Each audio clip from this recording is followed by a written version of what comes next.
Bonjour à toutes et tous, j'ai le plaisir aujourd'hui de vous retrouver pour une nouvelle interview live avec cette fois-ci Noémie Svara qui au travers de sa pratique de médium guérisseuse va nous expliquer en fait comment est-ce que l'équilibre énergétique influence et contribue à notre épanouissement personnel. Et pour ce faire, elle abordera deux exemples de cas concrets que sont notamment la rupture au travers des deuils et des séparations, mais également au travers du fait des changements professionnels et des nouveaux projets professionnels. Alors, je ne vous fais pas languir plus longtemps et je vous propose de découvrir Noémie Svara, qui, je le rappelle, fait partie du réseau roman des thérapeutes.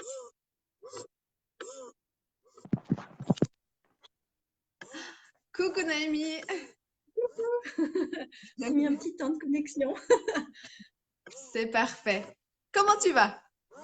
Ça va bien et toi? Ça me fait plaisir de te rejoindre.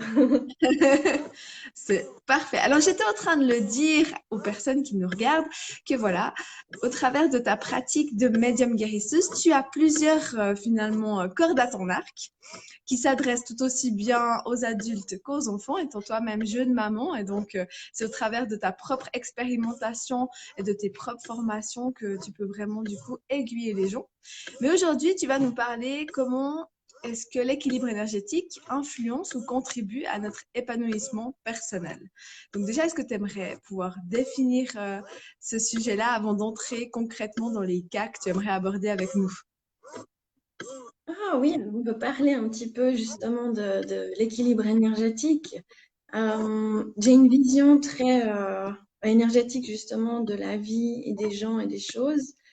Euh, de par les formations que j'ai faites, qui sont des formations qui ont duré plus d'une année, plusieurs formations de plus d'une année, où vraiment on se focalisait sur quelle est la véritable énergie de notre source intérieure, qui on est vraiment, et puis qu'est-ce qui empêche cette énergie de quelque part s'exprimer. Et en fait, j'ai une sorte de fascination dans autant de ma vie personnelle et concrète à observer comment les, les blocages qu'on peut avoir ou les énergies qu'on peut posséder en nous vont à certains moments clés se mettre en place et stimuler une réponse de notre part face à l'environnement, face à une personne, et pas forcément la réponse qu'on voudrait donner, pas forcément une réponse que notre cœur aimerait donner, mais que malgré nous, on ne sait pas comment faire autrement pour ne pas donner cette réponse. Et en fait, on arrive à plus de bonheur, d'épanouissement personnel quand on arrive à exprimer réellement qui on est dans notre liberté. Après, il y a plusieurs éléments à ça, c'est pas aussi simple que ça. Il y a le fait qu'on est là pour apprendre, le fait qu'on a notre génétique, qu'on transforme. Il y a beaucoup d'éléments, mais disons pour rendre les choses simples, c'est simplement comme ça que je l'exprimerais en fait. D'accord. Et alors concrètement, par rapport aux deux thèmes que tu souhaitais du coup mettre en avant aujourd'hui, que sont, comme je disais en début de vidéo, tout ce qui concerne la rupture au travers des séparations, des divorces, et puis ensuite tout ce qui concerne les changements professionnels ou les projets professionnels, comment est-ce que voilà, tu abordes ces choses concrètement? Alors concrètement, ce que j'ai eu la chance de faire, c'est d'accompagner des gens justement dans leur rééquilibrage au niveau de leur énergie. Et puis quand on discutait souvent en début de séance ou alors quand ils m'appelaient pour prendre un rendez-vous, on se rendait compte que justement il y avait une envie d'aller dans une direction, par exemple pour une séparation, on sait que c'est le moment, ou alors on s'est fait quitter et puis on est dans une position de victime, ou alors on voudrait quitter ou on a quitté puis de la culpabilité.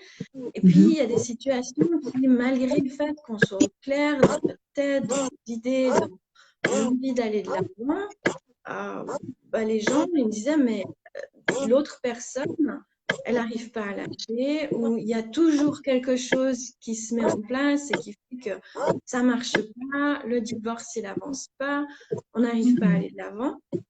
Et ce qu'il faut savoir par rapport aux séparations, c'est que, en fait, par rapport aux relations même simplement, c'est que quand on est en relation avec quelqu'un, qu'on fait l'amour ensemble, qu'on vit ensemble, qu'on crée des projets ensemble, des projets de vie commune ensemble, nos chakras vont tisser ensemble des corps d'énergie en fait.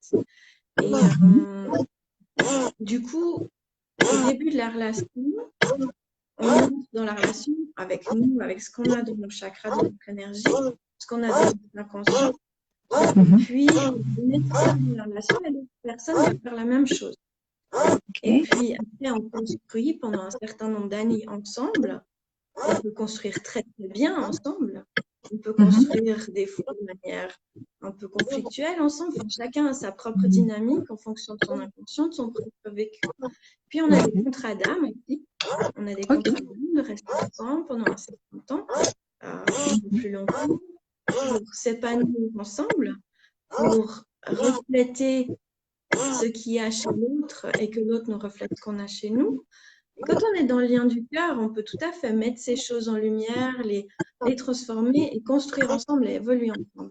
Au moment d'une séparation, tout ça, ça doit être séparé. Mais toute cette énergie qu'on a construite pendant des années ensemble, au bout d'une année, c'est tissé. Toute cette énergie qu'on a construite ensemble, il faut pouvoir aussi dire je m'en vais.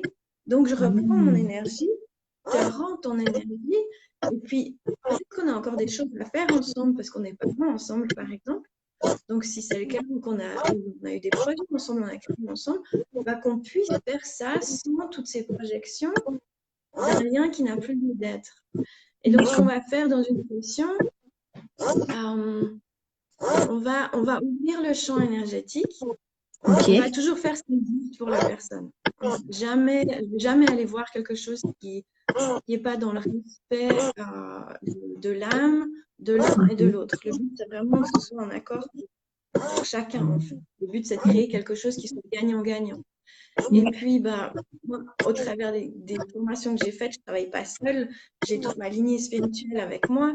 Et c'est ça qui apporte la possibilité d'ouvrir au niveau de l'inconscient et des chakras, de recevoir toute l'assistance énergétique pour qu'on puisse reprendre son énergie, rendre l'énergie à l'autre, puis du coup, la situation concrètement puisse commencer à bouger. C'est un peu comme ça que ça fonctionne.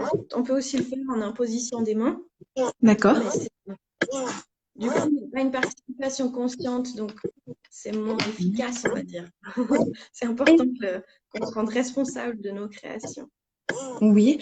Et comment est-ce que quelqu'un finalement pourrait savoir ou sentir si voilà, elle se trouve dans cette situation où l'énergie qui a été accumulée dans la relation n'est pas clairement séparée aujourd'hui et qui pourrait bloquer? Justement, quand il y a des gens qui veulent mettre en place le divorce ou la séparation et puis qui concrètement n'arrivent pas, ou ils doivent vendre une maison, ils sont d'accord, ils sont séparés, mais ils doivent vendre la maison, ils n'arrivent pas, ou ils n'arrivent pas à se mettre d'accord sur la garde des enfants. Puis l'autre personne dit quelque chose, puis ça les fait réagir, ça les met en colère, ou ça les fait réagir en culpabilité. Ou ça les fait réagir en victime ou en tristesse, peu importe ce que c'est. Si la personne a une forte réaction émotionnelle ou que la personne en face a une forte réaction émotionnelle qui ne permet pas à la situation d'avancer facilement, qu'il y ait des prises de conscience puis qu'on arrive à mettre les choses en place en se mettant d'accord, c'est qu'il y a des tensions. Ça ne veut pas dire que si on fait ça, ça va être tout réglé en un claquement de doigts. Parce qu'on a aussi nos apprentissages là-dedans. Parfois, ça veut dire on va reprendre son énergie. Puis disons, imagine la situation de quelqu'un qui a toujours dit oui, amen à son conjoint pendant, disons, 10 ans. La personne, elle n'a pas su prendre de place. Et du coup, à cause de ça, parce qu'elle sent que c'est le moment, elle décide de rompre. L'autre personne, donc on fait l'énergétique, on sépare les énergies. Là-dedans, il y a la séparation des énergies, mais il y a aussi la guérison de la personne qui reprend sa capacité à dire, à s'exprimer, à se positionner. L'autre, il va le recevoir au niveau de l'âme, Pendant 10 ans, en face de lui, il a eu un certain type de réponse. Donc, il y a aussi l'apprentissage des deux à D'accord. dire, ben non, je vais plus me laisser faire, même si je te réponds par le cœur. Et Ouais. l'autre, à un moment donné, soit d'accepter, soit l'apprentissage, ça va être de dire, OK, ben, je saisis quand même la justice et les avocats. Ou ça Ouais. va être de dire, voilà, cette fois-ci, je me positionne de manière plus forte pour que l'autre doive accepter qu'il ne peut plus faire ce qu'il veut de cette personne. Si ça a été la dynamique, par exemple. Ouais. Donc, alors, si je comprends bien, quand c'est pas très fluide, que les choses ont de la peine à se débloquer, puis qu'elles traînent aussi dans le temps, ce type de soin serait tout indiqué pour permettre à chacun de reprendre son énergie, puis aussi permettre de guérir ce qui a été du coup relevé dans la relation. Et la question qui me viendrait ensuite, c'est est-ce qu'il y a besoin que les deux personnes fassent ce travail énergétique ou est-ce qu'une seule déjà, en ayant ce travail-là, peut débloquer chez l'autre aussi? Alors, une seule, ça débloque déjà la relation parce qu'en fait, tu as une personne, l'autre personne, puis la troisième entité au milieu, c'est Ouais. le corps relationnel, c'est la relation. Donc, une personne, puisque la relation lui appartient aussi, peut faire ce travail sur la relation. L'énergie dans la relation va changer. Il faudra continuer à nourrir la relation de cette nouvelle énergie. Puis l'autre va devoir s'adapter au niveau du travail qu'on fait, on appelle l'âme. Après, c'est évidemment bien mieux si tu as deux personnes en conscience qui font le travail en conscience dans le but de créer quelque chose de positif et de ne pas rester sur les fils ou les blessures du passé. Ouais, d'accord. Ah, je te remercie déjà. Ouais, ouais. Ah, je te remercie alors pour ce premier éclairage au niveau de ce cas. Et puis pour le deuxième cas, donc les changements professionnels ou les projets professionnels. Donc là aussi, est-ce que c'est quand les choses ont de la peine à se mettre en place de manière fluide que Oui, en général, c'est quand on a de la peine à avancer dans la vie qu'on se rend compte qu'il y a quelque chose à débloquer. Ou alors quand tu as un schéma répétitif. Disons qu'une personne cherche son épanouissement professionnel et puis qu'elle se retrouve régulièrement dans des environnements où elle va se sentir vis-à-vis de personnes qui ont trop d'autorité vis-à-vis d'elle,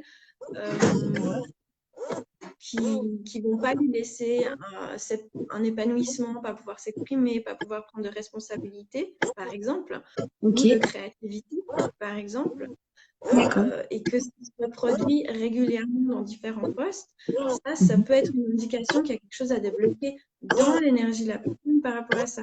Maintenant, il y a une similitude entre la relation intime et la relation professionnelle. On rentre dans le monde professionnel, nous, avec toute notre énergie, tout ce qu'on a dans nos chakras, dans notre inconscient. Donc, si on a eu des figures autoritaires qui ne nous ont pas forcément permis un épanouissement ou qui nous ont fait croire que le plus important, c'était de chercher la validation à l'extérieur, on va mettre en place dans les relations professionnelles quelque chose qui fait qu'on va attendre la validation de nos supérieurs, qu'on ne va pas forcément juste laisser notre moteur intérieur s'exprimer et puis amener le potentiel. Et en fait, on va rentrer ça dans notre lieu de travail et on va rentrer ça dans nos relations avec nos collègues. Donc, quand il y a des choses comme ça qui ne sont pas fluides, et qu'on veut changer de boulot puis que ça ne se met pas en place, j'ai des clients où on a travaillé sur ce genre de choses, où on reprend l'énergie, on règle ce qui a à régler dans l'énergie inconsciente de l'enfant intérieur, l'adolescent intérieur, quand la psyché, elle s'est construite, pour dire, je voudrais mettre en place un autre potentiel, puis on ouvre en fait l'énergie du potentiel pour dire qu'on appelle un potentiel différent. Est-ce que ça se met en place ou pas? Ça va dépendre à quel point l'énergie de la personne elle s'aligne et à quel point c'est juste pour elle. On n'est pas sur une manipulation du potentiel, on est sur un alignement à ce qui est juste pour la personne. Et si c'est juste, j'ai des clients où ça s'est mis en place parce que ils avaient fait le tour de ce qu'ils avaient à faire à cet endroit-là, ils ont pris leur énergie et ils ont mis en place un nouveau potentiel. D'accord. Et est-ce est-ce que dans la séance, du coup, quand tu dis que tu vas explorer l'énergie pour ouvrir ce potentiel, est-ce que c'est des choses aussi que les personnes, elles ont héritées au niveau karmique ou génétique qui peuvent être du coup mises en lumière? Concrètement, c'est clairement le cas. Et c'est là où ça peut, si c'est karmique, c'est là où l'âme, elle a un apprentissage à faire. Donc c'est là où, tant que la personne, elle n'a pas fait son apprentissage, quelque part, la situation, elle va avoir de la peine à changer. Euh, Typiquement, moi, je suis une idéaliste de l'amour. Ok. Je veux dire, l'amour inconditionnel. De Mhm. temps en temps, l'amour inconditionnel, ça dit aussi, stop, je mets une limite, et puis tu viens pas dans mon espace. Ouais. Et ça, c'est un apprentissage d'âme. Si on le fait pas, les autres, ils vont continuer à venir dans l'espace parce qu'il y a quelque chose dans l'énergie qui dit ça. Donc, si la personne, elle a un apprentissage à faire, elle doit le faire, elle doit passer par là. Ce qu'elle porte au niveau génétique, parfois, ça peut être nettoyer comme ça parce qu'on ouvre au niveau des lignées ancestrales, on appelle les ancêtres, on fait un travail pour eux également, donc on Mhm. libère au niveau des lignées génétiques. Et puis là, ça peut assez vite passer. Puis parfois, c'est juste toute cette énergie qu'on a construite au niveau de nos projections, de notre inconscient dans le lieu de travail avec le travail. Et ça peut assez vite passer si c'est quelque chose auquel la personne, elle ne donne pas régulièrement de l'énergie tout le temps. D'accord. Et j'aurais envie de rebondir sur ce premier élément au niveau karmique. Bah, si voilà, l'âme elle a un apprentissage à faire et qu'elle vient en séance chez toi, est-ce que toi tu arrives à mettre en lumière quel est cet apprentissage qu'elle doit faire ou est-ce que En simplement général, tu vas... Oui, pardon, dis-moi.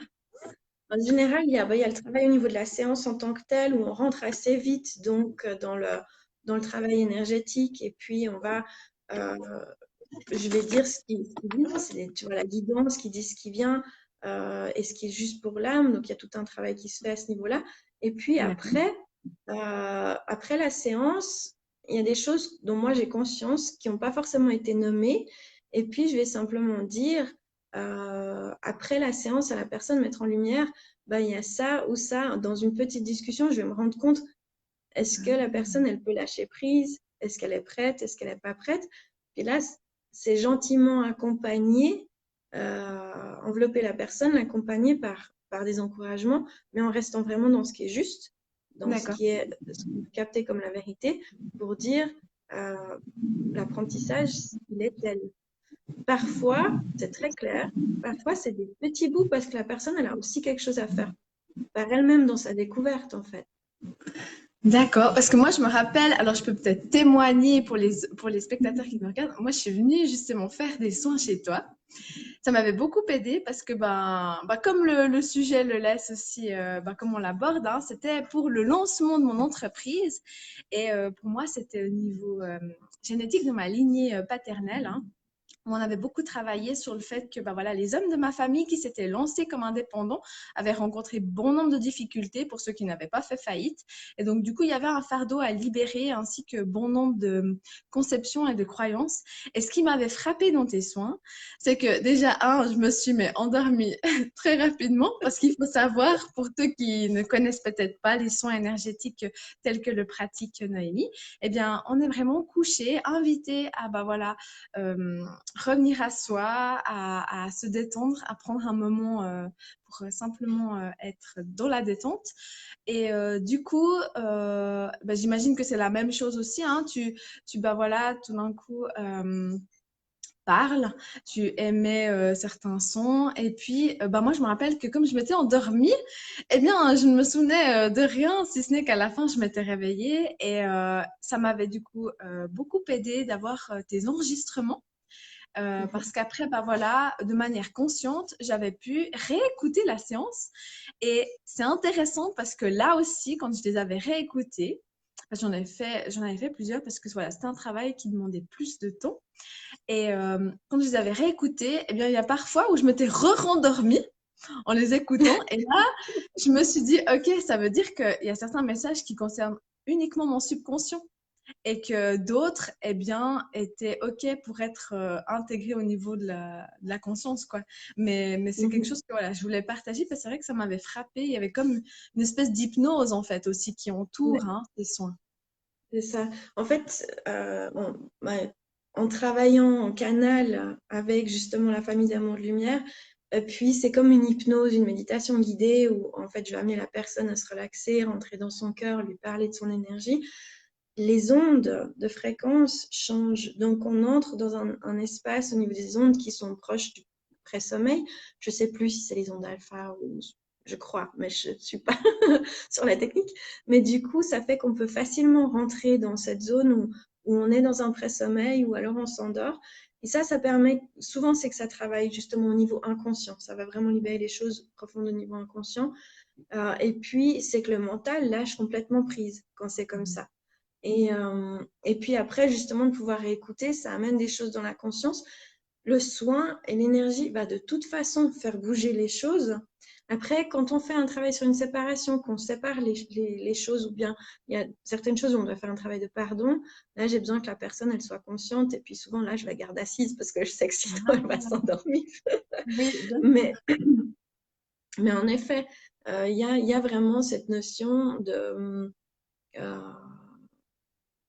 de rentrer dans un espace énergétique très profond euh, parce que quand on parle de nos chakras, on parle de quelque chose et de nos corps énergétiques, on parle de quelque chose qui est profondément à l'intérieur de nous. Donc, on doit pouvoir rentrer dans un espace différent. Et puis, la façon dont je travaille, c'est moi j'appelle ça des temples d'énergie, c'est-à-dire qu'on va monter en fréquence pour être que dans l'amour et la lumière et que ces choses inconscientes, finalement, elles puissent juste être bougées, accueillies, sans qu'on soit en train de les ressentir de manière compliquée ou difficile. Donc, oui. c'est ça qui crée cette sensation de bien-être, de douceur, enfin, c'est toute cette énergie qui vient, en fait, positive, qui nous élève en fréquence D'accord. Ah, alors, et qui nous soutient. oui, eh ben, moi, j'aimerais terminer en te posant des questions un peu spontanées, hein, tu me diras si c'est par rapport à l'année 2019 et l'année 2020.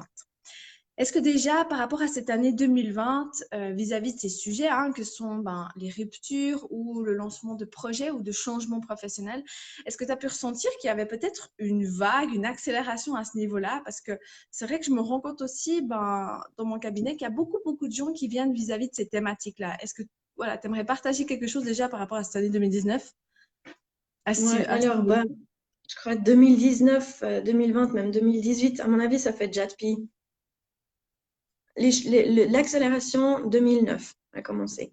Et puis ça Ouais. va crescendo, 2016 pour moi encore plus. Et j'ai l'impression qu'on est dans cette phase où bah, les fréquences de la Terre, elles augmentent, la Mhm. quantité d'amour-lumière à disposition aussi. Il y a aussi tout ce qui se passe d'autre. Mais ça veut dire qu'en fait, au niveau personnel, on est vraiment invité à revenir à qui on est. Et puis la façon dont la plupart d'entre nous ont été éduqués et ce qu'on a reçu de nos ancêtres, c'est dire oui, Mhm. c'est rentrer dans une relation, puis se mettre d'une manière où l'autre va pouvoir m'aimer. Je vais présenter ce qui est aimable en moi. Je ne vais pas forcément toujours être à 100% authentique.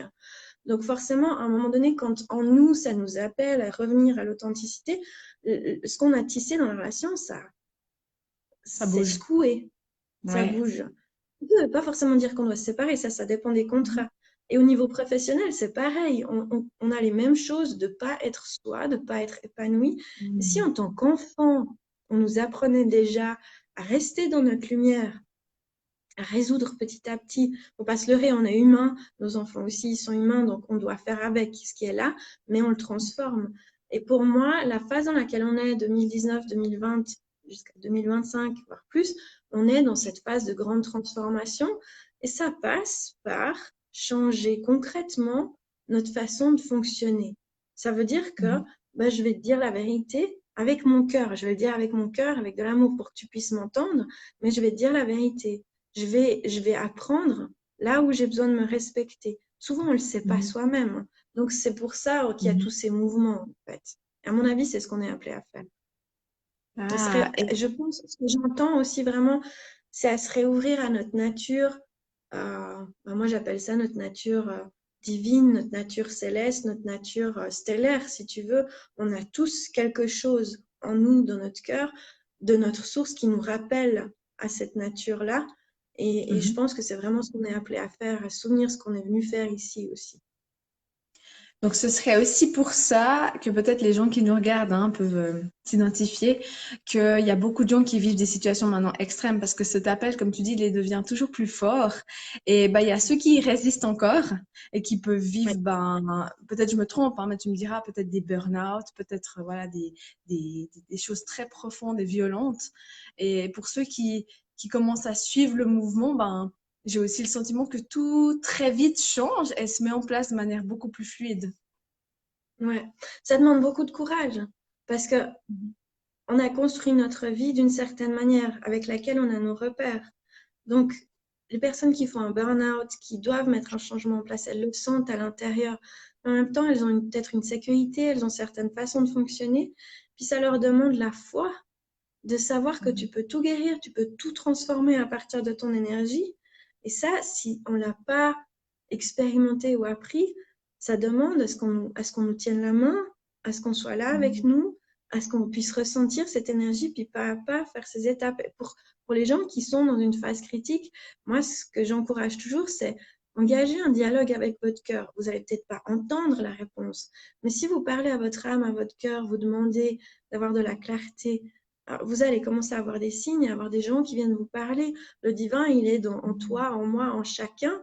Et il y a quelqu'un qui peut venir faire un sourire et il y a des choses qui peuvent se mettre en place. Le dialogue avec son cœur, je pense que c'est une clé vraiment importante. Et je trouve que c'est une belle manière finalement de conclure, puisque pour toi, le cœur, c'est de là où part tout, tous les soins, toute notre connexion, toute notre manière de s'épanouir aussi. D'où aussi Ouais. le titre de ta page et de ton site qui est Amour inconditionnel. Et je trouve vraiment que oui, c'est le maître mot pour tout le monde à se souvenir, c'est que la clé, elle est travaillée à ce niveau-là et elle peut être travaillée à tout moment. Donc c'est aussi ça qui est réjouissant parce que peu importe les personnes où elles en sont actuellement, est-ce qu'elles sont en pleine crise ou est-ce qu'elles sont arrivées à la crise ou est-ce qu'elles se débattent dans cette potentielle crise, à tout moment les gens peuvent comme tu dis donner la main à quelqu'un, que ce soit un thérapeute ou que ce soit au signe de la vie ou que ce soit à des proches, mais Ouais, tout simplement pour se reconnecter à eux et retrouver des clés en fait pour ressentir qu'est-ce qui est juste pour eux. exactement. Et je pense, on a tous notre source, on a tous notre divine présence, on a tous notre âme qui nous guide, on a tous nos guides qui nous guident. Quoi qu'on fasse, on sera toujours aimé, on sera toujours guidé. Quoi qu'on ait fait, quoi qu'on fasse, quoi qu'on ait le courage ou pas le courage de faire. Donc, plus on s'ouvre dans cette vision-là, plus on va recevoir. Et peu importe si on reste encore à tergiverser dans notre truc parce que ça nous prend du temps. C'est pas grave. Mhm.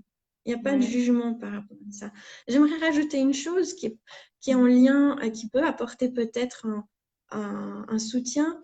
Mes guides, moi je suis très proche de la nature aussi, mes guides m'ont invité à faire tous les vendredis une méditation guidée en vidéo qui est gratuite et qui est, l'optique première, c'est d'œuvrer pour la terre, pour la nature. Mais en fait, c'est toujours une méditation où on va rentrer dans le cœur, où on va recevoir des fréquences d'amour, où on va se connecter à la terre, où on va se connecter au champ unifié. Puis il y a un moment à la fin où on émane des pensées positives pour le collectif, pour la paix entre les règnes, pour voilà. Donc ça, si jamais c'est quelque chose qui est à disposition que je publie sur ma page Facebook chaque vendredi, et ça peut être une façon de se soutenir aussi pour Mhm. se sentir mieux, tout simplement. Ah un grand merci pour cette contribution-là, hein. Et je trouve aussi important, comme tu dis, de rappeler que c'est en œuvrant pour l'autre qu'on œuvre pour soi. Et quand on repense à cette collectivité, à cette unité qui nous englobe et qui est là le challenge, hein, c'est de s'en rappeler. Eh bien, c'est un amour global et inconditionnel qu'on Mais c'est aspire à ça. tous ceux qui existent. Mhm. C'est Oui. ça. Et puis de se souvenir que bah, y a cette flamme divine dans le cœur de chaque être, et puis qu'il y en a plein comme nous qui font ce travail pour élever les fréquences, pour ramener cette compassion, cette vision globale. Et puis, plus on est dans cette notion-là de non-dualité, plus Mhm. il y a la non-dualité qui va aussi pouvoir se mettre en place. Et comme tu dis, si on est dans cette vision d'œuvrer pour le collectif, on reçoit de toute façon des transformations pour soi. Et Mhm. puis, ben, notre histoire à nous, elle se transforme, on a des changements dans notre conscience parce qu'on n'est plus focalisé sur notre propre souffrance, notre propre vécu. Et ça, peu importe aussi les personnes par rapport à vos connaissances spirituelles, hein, parce que parmi ceux qui nous regardaient, eh bien, parmi ceux qui nous regardent, que vous soyez à fond dans tout ce qui est le développement spirituel ou pas du tout, finalement, ces méditations sont une porte d'entrée pour revenir à vous et soyez simplement à l'écoute de ce que votre corps va vous amener à ressentir à ce moment-là. Laissez-vous guider finalement et l'âme, elle sait, même si le mental Ouais, parfois ne sait pas toujours. Donc, ouais, n'ayez pas peur d'oser. Allez là où finalement vous êtes appelé ou comme dirait l'âme quand elle communique, ce qui vous réjouit, ce qui vous enthousiasme. Et puis, si les méditations du coup de Noémie vous appelle à la suite de ce Facebook Live, eh bien, rendez-vous sur sa page Facebook chaque vendredi pour tester. N'oubliez pas, hein, c'est l'expérimentation qui nous amène petit à petit vers nos aspirations profondes. Donc, testez, osez et voyez ensuite si voilà, ça vous fait rebondir sur d'autres pratiques ou si celle-ci vous amène à être approfondie.